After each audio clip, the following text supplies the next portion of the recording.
The Colts defense made Indianapolis history last year, but they're going to be even better in 2024. Let's get to it.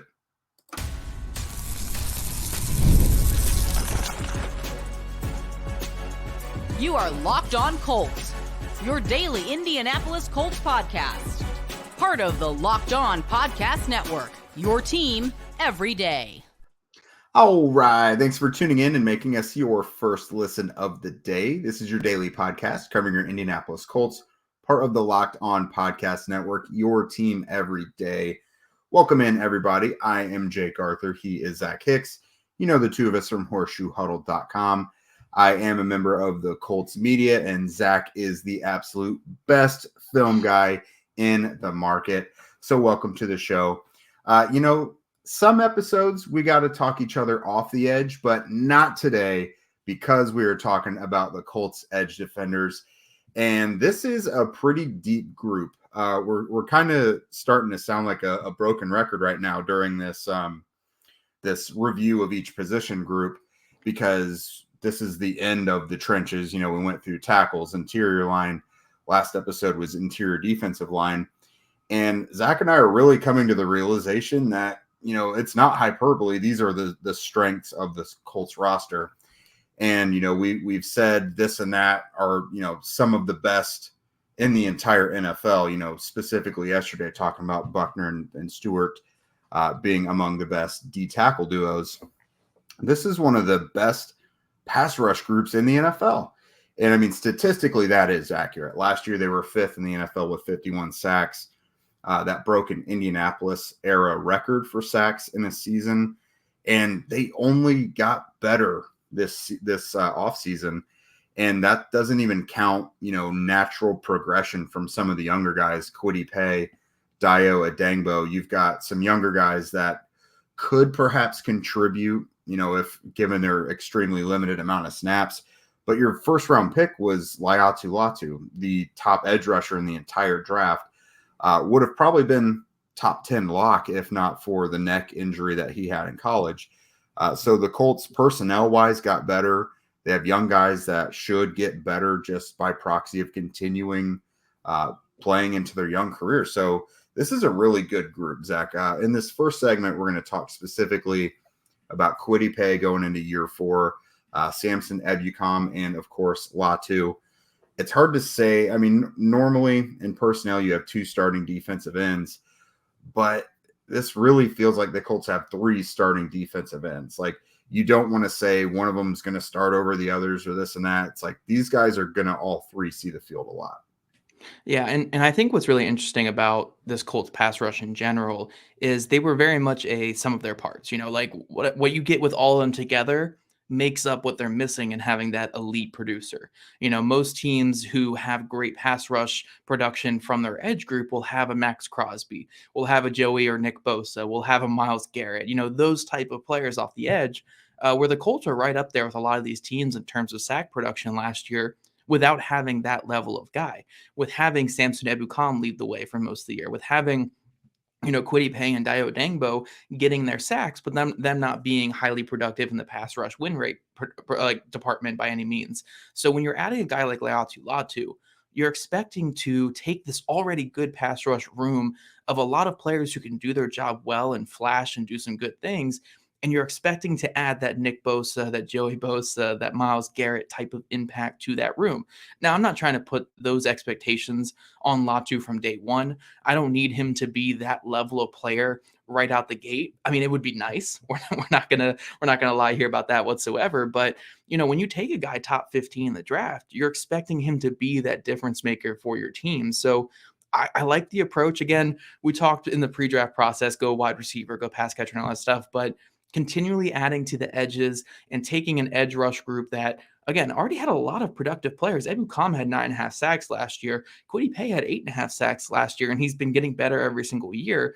These are good starting defensive ends, and if Laiatu Latu can be what the Colts expect him to be, you're already having those 2 solid defensive ends along with some other good pieces and adding that big-time impact, potentially elite pass rusher to this group, and that can just take this unit to a next level. So at the end of the day, Laiatu Latu is a swing for the fences on his upside, and it's a swing they could afford to take because the edge rush group has such a high floor with the guys they already have in the room.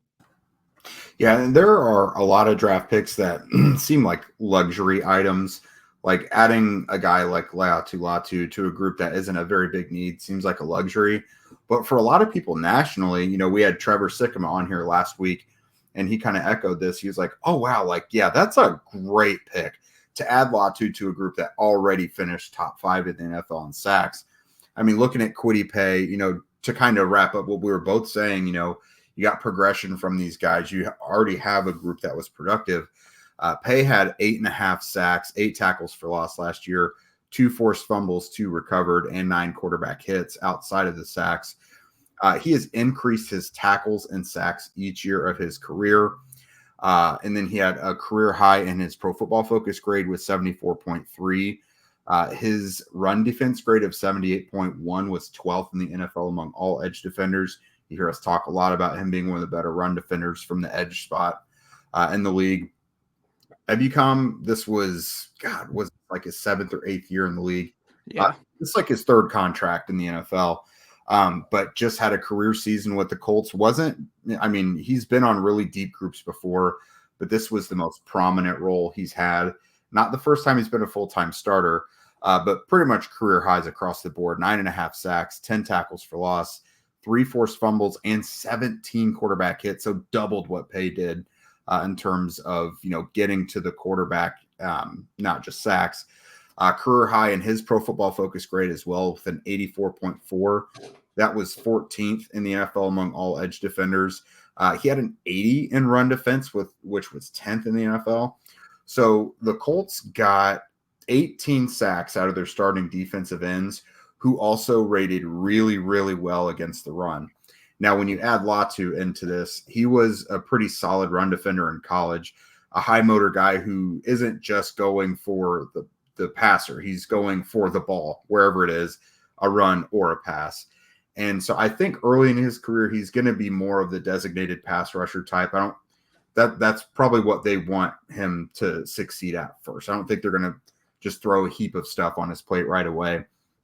But you get that rotation, 3 stud guys who all are very well-rounded defensive ends who can get to the quarterback, who can get to the running back, who can, go out and get to the boundary on those outside run plays. Like, this is a really, really good group. And we haven't even gotten to Dayo Odeyingbo yet, another guy who had 8 sacks. So when we're just talking about this core 3, this is an outstanding group of defensive ends. Yeah, and to put it in kind of baseball terms, I know some of you guys like baseball out there. I know Indy doesn't have a baseball team, but let's put in some baseball terms here. Kwity and Ebukam are solid starters. These are guys who kind of do everything well. They give you the flashes in the pass rush department. They're really strong run defenders. They are just steady players who are going to give you that high floor. They can get you to those relief pitchers, which are your guys like Tyquan Lewis and your Dayo Odengbos. Maybe not as consistent, but the flashes are great. But what they always missed off the edge was that closer. They did not have that guy who could come in the 4th quarter when teams are driving down for that final drive to go score the game-tying or game-winning touchdown. Who is that guy who's going to make the play? DeForest Buckner can be that guy, don't get me wrong, at defensive tackle, but teams know that. They're going to be sending all their help at DeForest Buckner. And Paye, Ebukam, and even Dayo Odeyingbo just aren't that productive of pass rushers to be that level of closer that the Colts needed. They're not elite players like DeForest Buckner is. Now, when you add a player like Laiatu Latu and his potential to this room, you have the potential for an elite closer.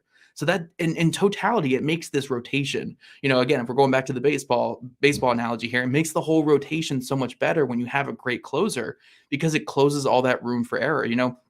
Again, if it comes down to that 4th quarter final drive, you're not just relying on, okay, can Buckner get through 4 guys and get us a sack here? Or can Paye and Ebukam, who have these, middling pass rush win rates, can they get that pressure? No, it's a guy like Laiatu Latu. Again, if everything goes well, he can win on his isolated matchup and he can get that pressure or that sack that really closes out the football game. That was what the Colts missed. They missed a high productive guy who consistently beat the guy in front of him in the pass rush department. They have the good run defenders. They have the flashy pass rushers, but they don't have that consistent pass rusher. And I think that's what Laiatu Latu can bring to this team.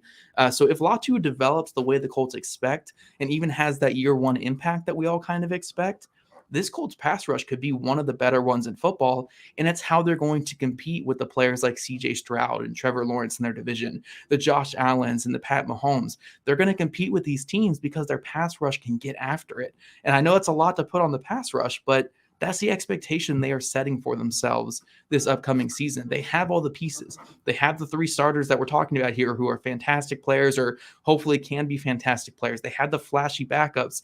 It's about putting that production to the paper this next season and winning games with it. So I have high expectations for this Colts pass rush because the expectations should be there for this team.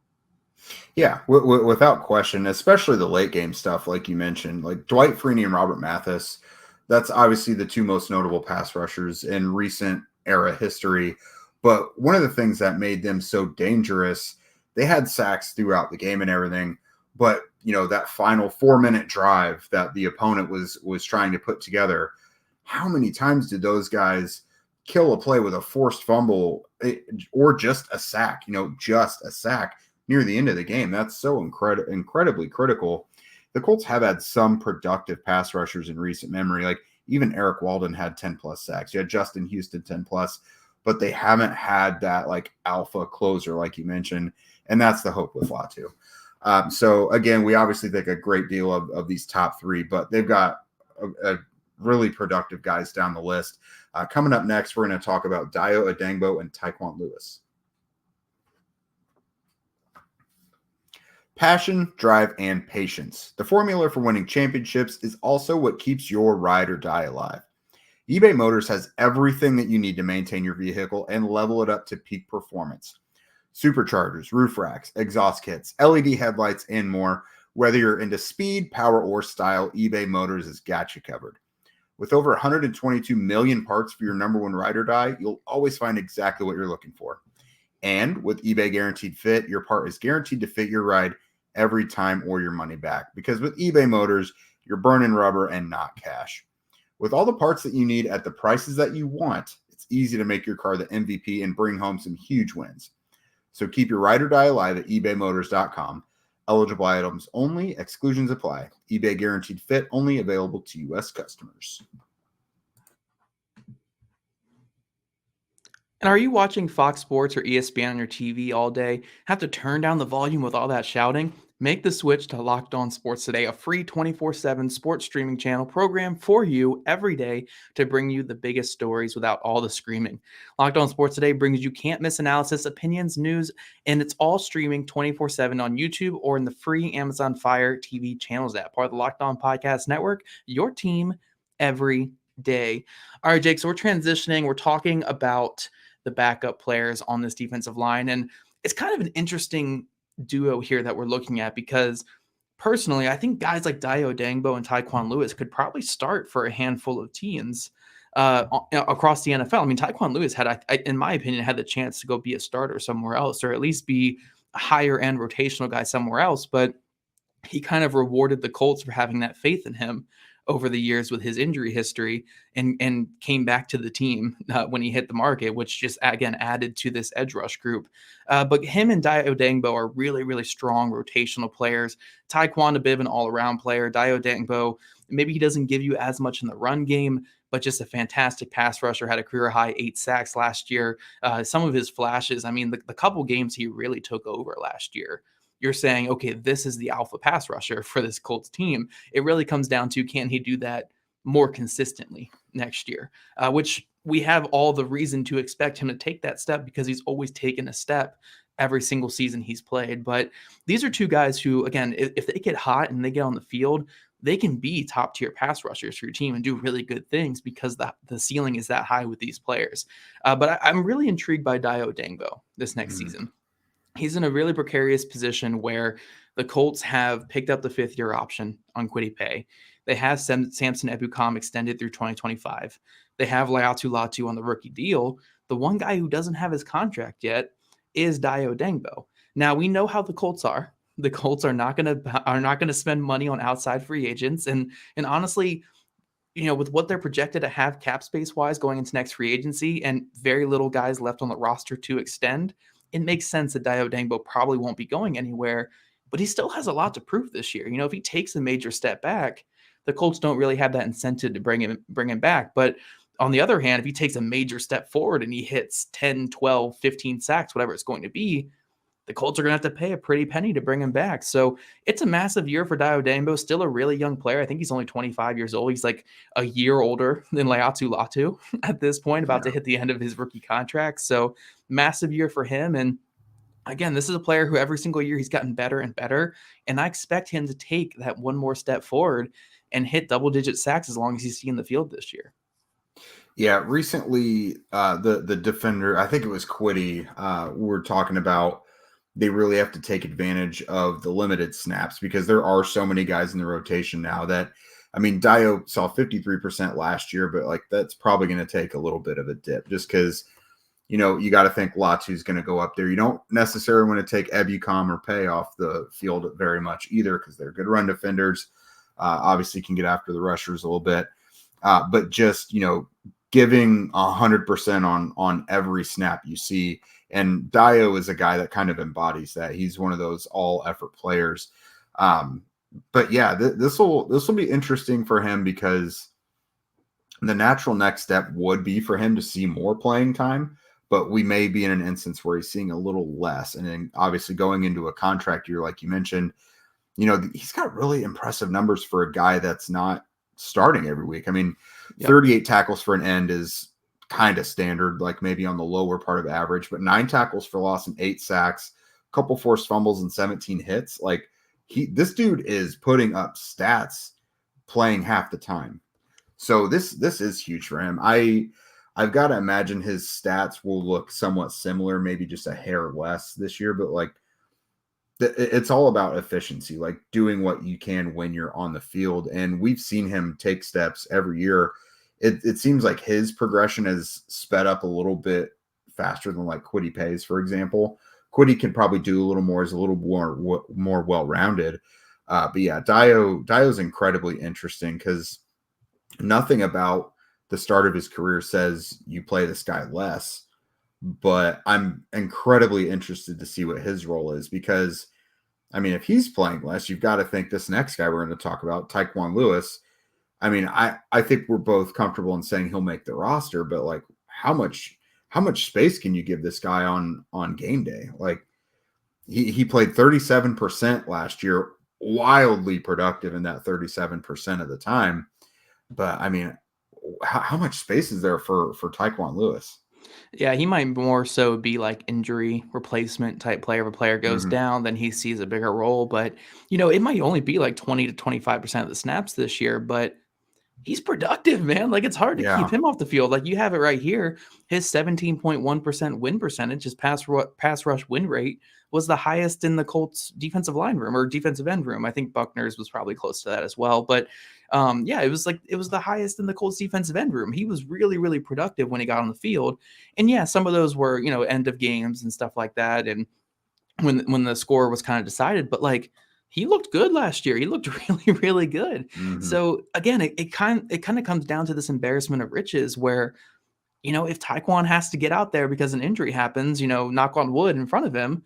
Okay, cool. We have him. Like he's a good player. Like, you know, I challenge you to go around the NFL and find a better 5th edge rusher than Tyquan Lewis, who was a really productive player last year. And again, a player who I think probably could have got a starting job somewhere across the NFL. So again, you're looking at this pass rush room or just this defensive end room in general, and you're seeing, you know, Ebukam and Kwity Paye, solid starters, do some good things for your team. You got high-end utility players in Tyquan Lewis and Odeyingbo. And then you got the ultimate X factor, which could be Laiatu Latu. Like this could be the guy who puts him over the top, or he could just be another high-end utility player or solid starter. Like you just have so many options in this pass rush room where it's just a luxury for a team that rotates so much. So this is the ultimate, like, you know, pass rush in waves. The Colts have talked about it for years. They haven't had that in years. Now they can actually turn all that talk into legit wave pass rushing on the football field. Yeah, it is an embarrassment of riches. It's wild, and it's not just conjecture or us being brown nosers. Like literally, all these dudes had career years. Like, and they're not even all 2nd or 3rd year players where like anything is a career. You're like Ebukam, big time. Tyquan Lewis just played only the 2nd full season of his 6-year career. career numbers across where like all of these guys are getting better and stepping up and being more and more productive. And it is crazy that like you lose one guy, it doesn't matter. Like I hate to say it doesn't matter, but Yeah, like let's not say that. Let's not even talk about that. in I terms know. of the production, you know what I mean? Like, Yeah. but like it doesn't hurt you on the field that much. Like they have several guys who could play marquee roles across the league. And the Colts, gave Tyquan a 2-year deal this year. Yep. This offseason, he had been getting 1-year prove-it deals because of all the injuries. And I'm incredibly impressed by him with the 2 patellar injuries, opposite knees, back-to-back years, to come back and get a 2-year deal off of a career year. Like that's crazy work for him. That's awesome. Yeah. And like the end of the day, because I know we're going to transition more to like the bottom of the roster guys who might be more practice squad guys. So just to talk about this edge group that we know is making the roster right now, I would not put this group up there with any group that has like, again, like a Bosa brother that's healthy, or a Myles Garrett or a Max Crosby, or, you know, Micah Parsons. Like I'm not putting them up there with that. I think it's too early to say that their pass rush win rate needs to be better. They need to be more productive in terms of just getting QB hits and hurries. But all the ingredients are there. It's about just putting it all together and making something beautiful. And it's about guys hitting their potential and taking those steps forward. I know we can't always count on positive projection, but we've seen enough of their floor on the football field to say, like, even if these guys don't take massive steps forward, they're going to give the Colts good enough play. And if Laiatu Latu can be everything this Colts team has hoped for, then this is going to be a good pass rush room. I don't want to say this is like a top tier unit in NFL or anything like that, but it can be a really productive unit that can carry them through a lot of hard times and put some pressure on some of these great quarterbacks around the league. So I'm excited for this group. I think they have a lot of potential. And again, if the Colts are going to make the playoffs this next season in 2024, obviously it comes down to Anthony Richardson, but after that, it comes down to their trenches. It comes down to their offensive line and their defensive line. Those are the Colts' strengths, and they need to play like it next year. And they have all the ingredients to play like it. So I'm really excited to see what this defensive end group can do in another year with this Gus Bradley system and with the addition of Laiatu Latu. But coming up, guys, we're going to talk about a couple players at the bottom of the roster where maybe in past years we'd be looking at these guys to make the team. And now it's like, man, like it's going to be hard. It's going to be hard by the end of training camp.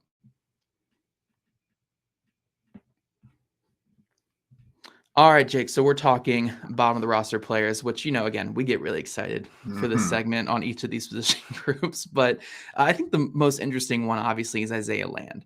The undrafted free agent from last season. The Dallas Cowboys waived him at the end of their camp. The Colts quickly pounced on him. They were like, nope, we're bringing Isaiah Land here. Player played multiple positions in college, a small school guy at Florida A&M. I believe he had the most sacks in all of college football back in 2021. I want to say, or maybe 2022. I can't remember if it was a senior year or his junior season, but it was like 22 sacks in college football or something like that. Absolutely insane numbers. Now I gotta know. Yeah, you can look him up. It was really, really good numbers there at Florida A&M. Really intriguing athletic profile, super explosive, long arms. Again, multiple position type guy. And when he got out there for the Colts last year, he did some good things. You know, it was only 31 snaps, but he had a sack. He had a run stop. He had a QB hit in there. He did some good things for this team. And he's typically a guy that you would want as your edge 5 or edge 6 that you're hoping on developing or maybe being your game day inactive and just really playing the long game with. But again, when you're looking at this Colts defensive line, it's hard to kind of make the room for that unless you want to keep 11, 12 guys, which suffers at other positions. But Isaiah Land's a guy that I don't want to lose, but ultimately when your team that's trying to push the chips in a little bit more at edge rush and going for more high-end players in front of him, that might be a player you ultimately have to lose. But Isaiah Land, if they can make room for him, I would love to have him back. Like he's a really intriguing player. No, he is. He's definitely the type of developmental guy you want to have around. I just don't know, like, if you waive him, does he make it to the practice squad? Probably not, because, I mean, the Cowboys waived him and the Colts were immediately right there. The Cowboys would probably take him back, honestly. So petty. To answer your question, though, according to Wikipedia, as a redshirt junior, Land won the Buck Buchanan Award as the best defensive player in the FCS after he had 25 and a half tackles for loss and 19 sacks. That's what it was. 25 tackles for a loss. Yeah. And then it was 19 sacks. Crazy. Yeah. Insane numbers. He did enter the transfer portal after that and did get some offers from Power 5 schools, but then went back. Yeah. But no, that dude he's got some talent. Obviously, he looked good in a very small sample size, 31 snaps with the Colts. Played just about as much on special teams, I think, as he did defensively. But no, he was pretty interesting. I think, gosh, I don't know. Like, I thought between him and Titus Leo, you say one of them makes the roster somewhat easily before the offseason happened. Yeah, before the drafting of Latu, yeah. Yeah, but now I just don't see the only way I see it actually working is if you IR them going into the season. But you don't want to do that because then they can't practice.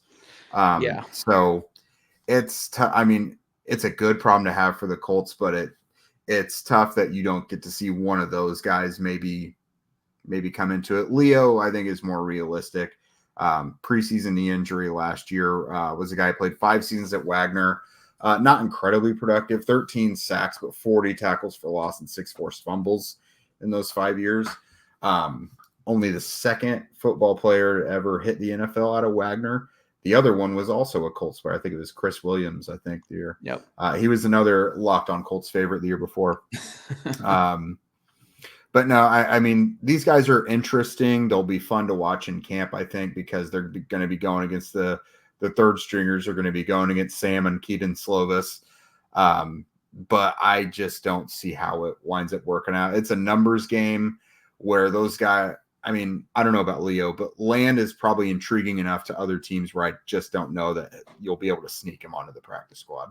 Yeah, and again, the forgotten factor in all of this is with the new kickoff rules, these guys are lining up 10 yards apart from each other. You need players on kick coverage who are adept at deconstructing blocks, getting off blocks, and then closing speed on ball carriers. It's more of a run play now on these kickoff teams. So again, maybe instead of keeping a sixth corner, you look at a guy like an Isaiah Land or a Titus Leo who run 4.5s or 4.6s, whatever it was, are super explosive players who have that background playing off ball. I think Leo was like a safety when he came into college, I believe is what he was. Or I think, I think Titus Leo was the one who was a wide receiver who transferred to linebacker and then came down the defensive end. So Titus Leo can kind of move a little bit. Isaiah Land, I think, was an off-ball player and then came down to playing an edge rusher position. So these guys are good athletes. Like, these are guys who can move a little bit. So maybe it's a situation where, again, you're looking for more bigger players who can play on your kick coverage teams, guys who can get off blocks and close in space. And that's where guys like Titus Leo and Isaiah Land kind of come into play. But that's obviously a big training camp question that we need answered. And when you get a chance to talk to Brian Mason and all the other special teams coaches, you can really, get into their mindset when it comes to that. But that might be a way to get those guys on the roster if you're really trying to stash them anyway. But besides that, man, it's just tough. It's tough. Like, again, we're talking about Tyquan Lewis getting like 20% of the snaps maybe this next season, maybe like 15% of the snaps on defense. Like, it's going to be tough for guys like Land and Leo to make the roster, or Jannard Avery, who the Colts signed back as well, who was a speed rusher that they enjoyed quite a bit in training camp last year. These are interesting players who I think are good offseason guys to have and potential bottom of the roster players on a 53-man, but it's just tough to crack this Colts edge rush group right now. Yeah, and Avery, like you mentioned, the last one, he actually has some NFL experience, but like Leo, he had a preseason knee injury. He's got 62 career games in the NFL, 8.5 sacks, 12 tackles for loss. Like, okay numbers. Like, yeah, he's not a stud. He's not a starter, but they, like you said, the Colts did like him enough to re-sign him. They don't always do that. You think Armani Watts was a guy who was going to be a special teamer that tore his ACL in the preseason, and they didn't bring him back the next year. There's something they like about him. I can't recall seeing much of him so far during like OTAs and minicamp. But we'll keep an eye out. He's someone who caught my eye last summer, but again, at this point, he's probably someone you could probably get on the practice squad. But I don't know. I will be interested to see, like you said, how special teams and the kickoff rule factors into this. I don't know if it's something that like us in the media are just, I don't want to say making too much of just because it's a big unknown. But like, how significant is it inside NFL buildings? Like, because like when one sweeping thing, or like when one big thing happens, like it sweeps the entire league. Like, if there's one cool way that one team is approaching this whole thing, like it can go anywhere. So I'm pretty interested to see how all that goes. It could change roster construction, like you mentioned. We might have to get like an XFL guy on here for one of these days to talk about the kickoff rules and kind of how it changed the XFL. Because again, part of my mindset is thinking like, teams would typically keep like 4 to 5 safeties, and they would keep 6, maybe 7 corners, because you need the gunners, you need the guys who can run down there on these special teams. But when you're looking at these kickoff rules, like, I want more tight ends. I want more athletic tackles. I want more linebackers and defensive ends who can move. It just makes more sense for this style of kick coverage. But if it's only going to be a 1-year thing, like, you don't want to lose a good gunner to keep a player for 1 year, on the interior. So it's a really fascinating change coming to the Colts. And obviously we've talked about it in a couple episodes now and how it could factor roster construction. But look, guys, at the end of the day, this Colts edge group, I think we're both pretty excited about. You guys let us know in the comment section what you think of this Colts edge rush group. Are you as high as we are on it? Do you think that we should be higher on this group? Do you think Laiatu Latu is going to hit that elite level in year one? Let us know in the comment section. And before we get out of here, guys, I do want to remind you that Locked On has launched the first ever national sports 24/7 streaming channel on YouTube. And now it's also available on the Amazon Fire TV app in the free Fire TV channels app. Locked On Sports Today is here for you 24/7, covering the top sports stories of the day with the local experts of Locked On, plus our national shows covering every single league. Find Locked On Sports Today now available on the free Fire TV channels app. And if you guys don't already, make sure you're following at Locked On Colts, at Jake Arthur NFL, and at ZachKicks2, all on Twitter. Also, subscribe to us on YouTube, wherever you listen to your podcast. We love your guys' ratings and reviews, and we'll catch you guys back here next week as we talk linebackers.